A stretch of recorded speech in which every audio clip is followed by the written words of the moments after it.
could talk Meltdown. Not like an ice cream cone, like you see here. More like a creamsicle in an oven, like you see here. Let's talk about it.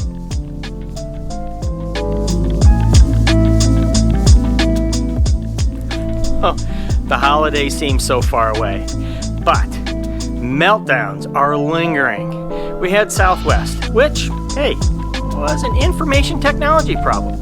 But I think maybe there's something else that stimulated the whole thing. Something had to spark that fire. And what I understand in reading through a number of blogs and maybe not the front news press is that a bunch of people decided to quit just before the holidays in Denver. And that put a big hole in the whole system that Southwest operates, and certainly the IT system can't keep up with that. No people to do anything from bags to loading food to flying the airplane. So hey, everybody quits. Hey, that's the problem. Thing is, Southwest has said this before, we can't let it happen again. But it did happen again. When traffic was recovering earlier in 2022, they had huge problems. And here we are at the end of 22, same problems. Hey, they can do what they want. It's a capitalist society.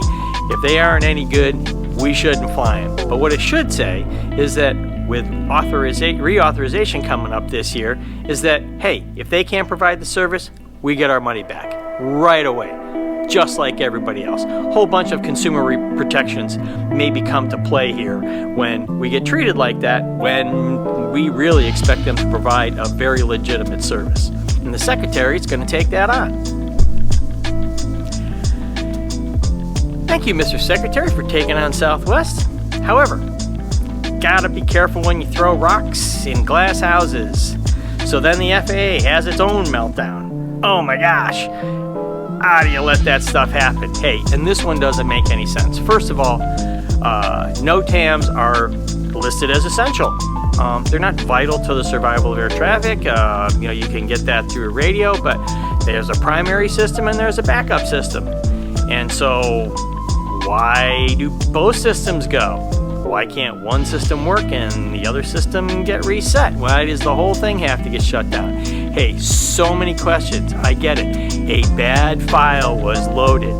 But a bad file that takes both systems down is a common mode failure. We've heard about that for decades, and we know how to protect against it. So if we aren't protecting against it, and it just is the way the system is built, oh my gosh, start your headache now, because what other systems are vulnerable even though they have a primary and a backup? That's the crazy part, and that's the big question that I have, is that how many systems are vulnerable to the exact same thing? Because it's just an architecture issue. I'm not talking about tactics, it's how it was built, and that's where we have a problem. Hey, I've been wanting to talk about Unruly Passengers for a while because, look, they're down. The numbers are down, but they seem still kind of high even though there is, the mask mandate's gone. There was over 2,300 unruly passenger complaints in 2022. Seems like a lot, but it is way less than where we were in 2021, and that's a good thing. But hey, normal unruly passenger stuff aside, Air France has taken this challenge to the next level.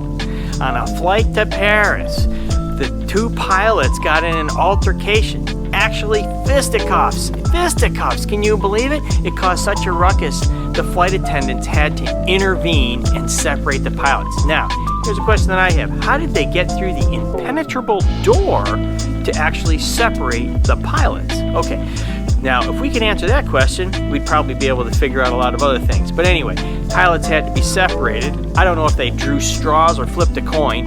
One stayed in the cockpit to fly to Paris. The other one had to sit in the back of the bus and take a time out. Hey, that's just the craziest thing ever, that we have to worry about unruly pilots now, and there should be a separate category for that.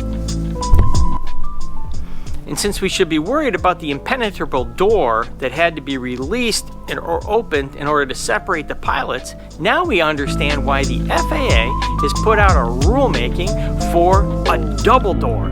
Because for, I guess, the last 15 years, people have been pushing for a stronger door than after the ones that were required after September 11th. So what have they not been telling us? Are there issues with breaking through the door, or is it that easy to open the door? It just raises questions for me. And that's a pretty scary thought. Hey, this is troubled stuff to be talking about. So I just want you to know that next time we're going to talk about why I'm putting my hard hat back on. Lots of strange things up in space these days. We'll see you next time.